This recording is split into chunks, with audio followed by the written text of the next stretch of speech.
Hello, എല്ലാവരും വളരെയധികം ആകാംക്ഷയുടെ മുനമ്പിലിരിക്കുന്നുണ്ട്.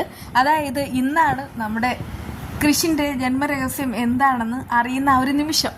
ഞാൻ എന്തായാലും കണ്ടതിൻ്റെ വെളിച്ചത്തിൽ പറയാം. നിങ്ങൾക്ക് എല്ലാവർക്കും ഇതുവരെ നമ്മളെല്ലാവരും കാത്തിരുന്നതിനുള്ള ഒരു അവസാനം, ഒരു ഗംഭീരം ട്വിസ്റ്റ് ഉണ്ട്. അപ്പോൾ ഞാൻ ഇനിയിപ്പോൾ കൂടുതലായിട്ടിട്ട് വിറപ്പിക്കുന്നില്ല, വിശേഷങ്ങളിലേക്ക് കടന്നാലോ. അങ്ങനെ നമ്മുടെ കൺമണി കൃഷിനെ വീട്ടിൽ ആശ്വസിപ്പിക്കുന്നുണ്ടല്ലോ. അതിനുശേഷം നേരെ ആ മരിയയുടെ വീട്ടിലേക്ക് പോവുകയാണ് കേട്ടോ. അവിടെ ചെല്ലുന്ന സമയത്ത് അവരൊരു അല്പം ആവശ്യ നിലയിലാവുന്നുണ്ട്. ആ സമയത്ത് അതൊക്കെ അവൾക്ക് മനസ്സിലാവുന്നുണ്ട്. അവർ മാത്രമല്ല ആ വീട്ടിലുണ്ടായിരുന്നത്, ഒരു മഠത്തിലുണ്ടായിരുന്ന മദറും ഉണ്ട്. പക്ഷേ അത് പഴയ ഒരു മദറിനെ കാണിക്കുന്നുണ്ടല്ലോ, നല്ല പ്രായമുള്ള മദർ. അതല്ല കേട്ടോ, ഇത് വേറൊരു കുറച്ചുകൂടി ചെറുപ്പമുള്ള ഒരു മദറാണ്. ആ സമയത്ത് മരിയ പരിചയപ്പെടുത്തുന്നുണ്ട്, ഇത് അടുത്തുള്ള മഠത്തിലെ മദറാണ്. ഇടയ്ക്കിടയ്ക്ക് എനിക്ക് വയ്യാത്തതുകൊണ്ട് എന്നെ കാണാൻ വരും. ഇന്ന് എനിക്ക് ഒട്ടും വയ്യ, അതുകൊണ്ട് കാണാൻ വന്നതാ. എനിക്ക് മോളോട് അർജൻറ്റായിട്ട് ചില പ്രധാനപ്പെട്ട കാര്യങ്ങൾ പറയാനുണ്ട്, അതിനാ വിളിപ്പിച്ചത്. എന്നിട്ട് ആ മദറിനാണെങ്കിൽ അവളെ പരിചയപ്പെടുത്തി കൊടുക്കുന്നുണ്ടേ, തിരിച്ചവൾക്കും. അങ്ങനെ പരിചയപ്പെടലെല്ലാം കഴിഞ്ഞു. അന്ന് മോള് എന്നോട് പറഞ്ഞു മോൾ അലിഗയിലാണ് ജോലി ചെയ്യണേന്ന്. ആ സമയത്ത് ഞാൻ വർഷങ്ങൾക്ക് മുൻപ് ചെയ്ത ആ ഒരു തെറ്റ് എൻ്റെ മനസ്സിലേക്ക് ഓടിയെത്തി.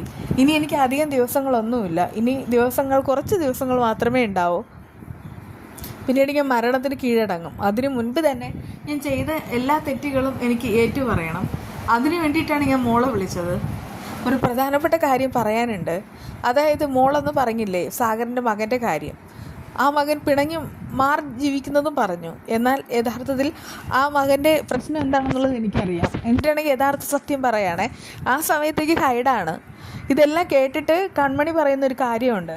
അമ്മേ, ഇത് സത്യമാണെങ്കിൽ എത്രയും വേഗം തന്നെ നിങ്ങളിത് തുറന്നു പറയേണ്ടത് അത് ആ സാഗർ സാറിനോടും സുജാത അമ്മയിടത്തിനോടും തന്നെയാണ്. നമുക്കിപ്പോൾ തന്നെ അങ്ങോട്ട് പോകാം. അപ്പോഴേക്കും മദറും പറയുന്നുണ്ട്, അതേ മരിയയുടെ ഈ ഒരു അവസ്ഥയിൽ സത്യങ്ങളെല്ലാം എത്രയും വേഗം തുറന്നു പറയുന്നത് നല്ലത്. ഈ മോള് പറഞ്ഞതിലും കാര്യമുണ്ട്, അതുകൊണ്ട് തന്നെ നീ വേഗം തന്നെ അങ്ങോട്ട് പോക്കോ. എന്തായാലും ഞാനും കൂടെ വരാം. അങ്ങനെ മദറും കൺമണിയും ആ മരിയായിട്ട് സാഗറിൻ്റെ വീട്ടിലേക്ക് പോവുകയാണ് കേട്ടോ. അവിടെ ചെല്ലുന്ന സമയത്ത് ആൻറ്റിയമ്മയാണ് വന്നിട്ട് അവരെ അകത്തേക്ക് നയിക്കുന്നത്. ആരാന്നൊക്കെ ചോദിക്കുന്നുമുണ്ട്. സാഗർ സാറിനെ കാണാൻ വന്നതാണെന്ന് മരിയ തന്നെ പറയുന്നത്. അപ്പോഴേക്കും സാഗർ, അനിയൻകുട്ട, സുജാതയെ ഒന്ന് ഓടി വായെന്നൊക്കെ പറഞ്ഞ് ആൻറ്റിയും വിളിക്കുകയാണ്. കൂടെ കൃപയും എത്തുന്നുണ്ട്. എല്ലാവരെയും അവിടെ സൽക്കരിച്ചിരുത്തുന്നുമുണ്ട്. അതിനുശേഷം സ്വയം പരിചയപ്പെടുത്തുന്നുണ്ട് മരിയ. അങ്ങനെ അവർക്ക് സുഖമില്ലാതിരുന്ന ഒരു ദിവസം റോഡിൽ വെച്ച് അവരിങ്ങനെ വയ്യാതെ കിടന്നതും ആ സമയത്ത് കൺമണി അങ്ങോട്ട് വരുന്നതും അവളാണ് അവരെ അന്ന് ഹോസ്പിറ്റലിൽ കൊണ്ടുപോയതും. പിന്നീട് അവർ തമ്മിലുള്ള ബന്ധത്തിൻ്റെ കാര്യങ്ങൾ ആദ്യം പറയുന്നത്. സുജാതയ്ക്ക് എന്നെ അറിയില്ലേന്ന് ചോദിക്കുമ്പോൾ സുജാത നോക്കുന്നുണ്ട്. എന്നിട്ട് പറയുന്നത് എനിക്ക് അങ്ങോട്ട് പിടികിട്ടുന്നില്ല. എന്നാലേ സുജാത വർഷങ്ങൾക്ക് മുൻപ് ഡെലിവറിക്കായിട്ടൊരു ഹോസ്പിറ്റലിൽ ഉണ്ടായിരുന്നല്ലോ. ആ സമയത്തെ നേഴ്സ് ഞാനായിരുന്നു, ഹെഡ് നേഴ്സ്. അപ്പോഴേക്കും അവർ പറയാണ്, എവിടെയോ കണ്ട ഒരു ചെറിയൊരു ഓർമ്മ, പക്ഷേ ഈ ഒരു ഡ്രസ്സിലായതുകൊണ്ടാവാം എനിക്ക് അങ്ങോട്ട് പിടികിട്ടുന്നില്ല. എന്നാൽ ഞാൻ മൊത്തത്തിൽ പറയാം, എൻ്റെ പേര് മരിയ എന്നാണ്. വർഷങ്ങൾക്ക് മുൻപ് ഞാനൊരു തെറ്റ് ചെയ്തു, അത് ഒരു വലിയൊരു കൊടും പാവം. സത്യത്തിൽ അതിൻ്റെ എല്ലാം അനന്തരഫലം തന്നെയായിരിക്കാം എന്നെ ഈ അസുഖത്തിലേക്ക് കൊണ്ടുവന്നത്. എനിക്ക് പിടിച്ചതൊരു മാറാരോഗം. ഇനിയിപ്പോൾ എത്ര കാലം ഉണ്ടെന്നൊന്നും എനിക്കറിയില്ല. അതിനു മുൻപ് സത്യങ്ങളെല്ലാം നിങ്ങളോട് എല്ലാവരോടും പറയണമെന്ന് തോന്നി, അതുകൊണ്ടാണ് ഞാനിങ്ങനെ വന്നത്. അപ്പോഴേക്കും സുജാത ചോദിക്കുകയാണ്, എന്താ അത്? സാഗറും എടുത്ത് ചോദിക്കുന്നുണ്ട്, എന്താന്ന്. അത് വർഷങ്ങൾക്ക് മുൻപ് സുജാത ഒരു കുഞ്ഞിനെ പ്രസവിച്ചിരുന്നു. സത്യത്തിൽ ആ കുഞ്ഞ് മരിച്ചിട്ടില്ലായിരുന്നു. കുഞ്ഞ് മരിച്ചു എന്ന് പറയാനായിട്ട് എന്നെ ഒന്ന് പ്രേരിപ്പിച്ചത് സുമിത്ര എന്ന് പറയുന്ന സ്ത്രീയാണ്. അവരെനിക്ക് അതിനുവേണ്ടി പണം തന്നു. അന്നത്തെ ഒരു അവസ്ഥയിൽ എനിക്ക് പണം മേടിക്കേണ്ടി വന്നു. ഞാനാണെങ്കിൽ അവർ പറഞ്ഞത് ചെയ്തു.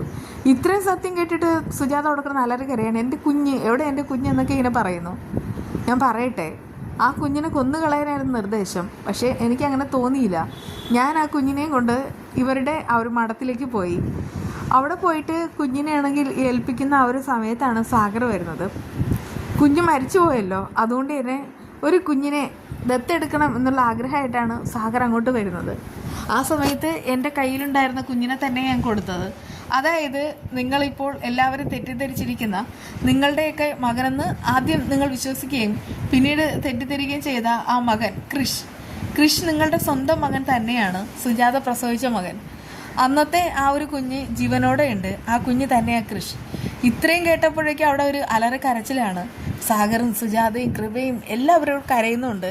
ആൻറ്റിയമ്മ ഏത് വിശ്വസിക്കണം വിശ്വസിക്കേണ്ട എന്നുള്ള മട്ടിൽ അവരെ നോക്കുകയാണ്.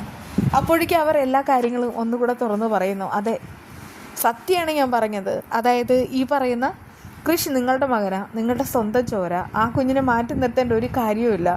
അന്നത്തെ ആ ഒരു പണത്തിന് ഞാൻ ഒരു പ്രത്യുപകാരം ചെയ്തു. അതുകൊണ്ടാണ് എനിക്കന്നങ്ങനെ ഒരു കള്ളത്തരം പറയേണ്ടി വന്നത്. ആ മകൻ വളർന്നു വലുതായി. അവൻ തന്നെയാണ് കൃഷ്. നിങ്ങളൊക്കെ എല്ലാവരും കൂടെ ചേർന്നിട്ട് അവനെ പുറത്താക്കി എന്നൊക്കെയാണ് പറയുന്നത്. പക്ഷേ എന്ത് തെറ്റിദ്ധാരണയുടെ പേരിലായാലും ഒരു കാര്യം പറയട്ടെ, അത് നിങ്ങളുടെ മകനാണ്, നിങ്ങളുടെ സ്വന്തം ചോര. സുജാത പൊട്ടിക്കരഞ്ഞുകൊണ്ട് സാഗരോട് വന്നിട്ട് ചോദിക്കുകയാണ്, എന്താ സാഗർ ഇത്? ഇവരെന്തൊക്കെയാണ് പറയുന്നത്?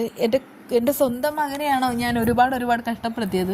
എൻ്റെ കുഞ്ഞിനെയാണോ ഞാൻ ഒരുപാട് സങ്കടപ്പെടുത്തി? അവനെ ഞാൻ എന്തെല്ലാം പറഞ്ഞു, മാറ്റി നിർത്തി, അകറ്റി നിർത്തി. എൻ്റെ കുഞ്ഞ്, ഈ പാവമല്ല ഞാൻ എവിടെ കൊണ്ടുവയ്ക്കും? ഈ പാവമൊക്കെ എന്തിനാണ് എന്നെക്കൊണ്ട് നിങ്ങളെല്ലാവരും ചേർന്ന് ചെയ്യിപ്പിച്ചത്? ആ സമയത്ത് സാഗറാണെങ്കിൽ വല്ലാത്ത സങ്കടത്തിരിക്കുകയാണ്. കൃപ പറയുന്നുണ്ട്, എന്താ അമ്മ ഇത്? ഏട്ടൻ നമ്മുടെ സ്വന്തമാണ് എന്ന് മനസ്സിലാക്കുമ്പോൾ കരയുക, ചിരിക്കാൻ വേണ്ടത്, നമ്മൾ നന്നായിട്ട് സന്തോഷിക്കുക.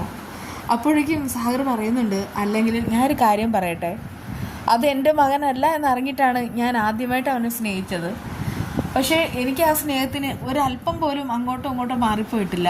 അവൻ എൻ്റെ സ്വന്തം മകനാണെന്ന് വിശ്വസിച്ച് തന്നെ അവനെ വളർത്തിയത്. ആ സമയത്ത് ആ സുജാത പറയുന്നുണ്ട്, എന്നാലും എൻ്റെ മോൻ അവനെ ഞാൻ എന്തോരം ഓരോന്നൊക്കെ പറഞ്ഞു. പാവം അവൻ എന്തോരം വിഷമിച്ചിട്ടുണ്ടാവും, വേദനിച്ചിട്ടുണ്ടാകും. എൻ്റെ ദൈവമേ, നീ എന്തിനെനിക്ക് ഇങ്ങനെ ഒരു ജന്മം തന്നു? ഞാൻ ഇനി എന്ത് പറയും എൻ്റെ മകനെ ആശ്വസിപ്പിക്കും എന്നൊക്കെ പറഞ്ഞ് അലമുറയായിട്ട് കരയാണ് കേട്ടോ. അപ്പോഴേക്കും സാഗർ വീണ്ടും ഓരോന്ന് പറഞ്ഞ് ആശ്വസിപ്പിക്കുന്നുണ്ട്. എന്നാൽ കൃഷി വളരെ സങ്കടത്തിലിരിക്കുമ്പോൾ ദേവിജി അങ്ങോട്ട് വരുന്നുണ്ട്. എന്നിട്ട് ചോദിക്കുന്നുണ്ട്, എന്ത് പറ്റിയിടാന്ന്, എന്താ വിഷമം? വേറൊന്നുമല്ല, ഇതുവരെ മനസ്സിൽ തോന്നാത്തൊരു ചിന്തയുണ്ട്. എൻ്റെ അച്ഛനും അമ്മയും ആരാണ്? അത് കേട്ട് ദേവിജി പറയാണ്, നിൻ്റെ അച്ഛനും അമ്മയും അത് സാഗർ സുജാതയല്ലേ? നീ അങ്ങനെയല്ലേ ആദ്യം മുതലേ വിശ്വസിച്ചിരുന്നത്? ഇനി ആ വിശ്വാസത്തിന് ഇളക്കമൊന്നും വരാനും പാടില്ല. അപ്പോഴേക്കും അവൻ പറയുന്നുണ്ട്, അത് തന്നെയാണ് ഞാനും വിശ്വസിച്ച് വെച്ചിരുന്നത്. എന്നാലും എൻ്റെ മനസ്സൊന്ന് ചാഞ്ചാടി, അത്രയേ ഉള്ളൂ. സാരമില്ല, ഞാൻ അങ്ങനെ തന്നെ ഓർത്തോളാം. അങ്ങനെയൊക്കെ പറയുന്നുണ്ട്. അതേസമയം കൺമണിയോടായി മരിയ പറയുന്നൊരു കാര്യമുണ്ട്, ദേ മോളെ, ഞാൻ ഈ സത്യങ്ങളെല്ലാം തുറന്നു പറഞ്ഞു. പക്ഷെ ഇനിയും എനിക്ക് എന്തെങ്കിലും സങ്കടം വരുമ്പോൾ മോൾ എന്നെ കാണാൻ വരുമോ? അതാ എനിക്ക് അറിയേണ്ടത്. കൺമണി വരും, ഞാൻ ഉറപ്പായിട്ട് വരുമെന്നൊക്കെ പറഞ്ഞിട്ട് കൺമണി ആശ്വസിപ്പിക്കുകയാണ്. അമ്മയുടെ കാര്യങ്ങൾ ഞാൻ നോക്കിക്കോളാമെന്ന് പറയുമ്പോൾ അവിടെയുള്ള എല്ലാവരും കൺമണിയുടെ മഹത്വം മനസ്സിലാക്കുന്നു. എന്തായാലും ഇതൊക്കെയാണ് വിശേഷങ്ങൾ. ഇതുവരെ എല്ലാവരും വിഷമിച്ചിരുന്ന ഒരു കാര്യത്തിനും പരിഹാരമായിട്ടുണ്ട്. എൻ്റെ ബാക്ക്ഗ്രൗണ്ടിൽ കൊടുത്തിട്ടുള്ളത് ഒരു അമരപ്പയർ തോരൻ്റെ ഒരു റെസിപ്പിയാണ് കേട്ടോ. എല്ലാവർക്കും തോരൻ വയ്ക്കാൻ ഇഷ്ടമാവും, അതുപോലെ തന്നെ എല്ലാവർക്കും ഉണ്ടാക്കാൻ അറിയാമെന്നും അറിയാം. എന്തായാലും ഏത് തോരൻ വെച്ചാലും ഒരു മുട്ട പൊട്ടിച്ചൊട്ടിച്ച് എന്നിട്ട് അത് അടിച്ചെടുക്കുന്നത് കുറച്ചുകൂടെ ബെറ്റർ ആയിരിക്കും കേട്ടോ. എന്തായാലും നമുക്ക് വീണ്ടും അടുത്ത വിശേഷമായി കാണാം.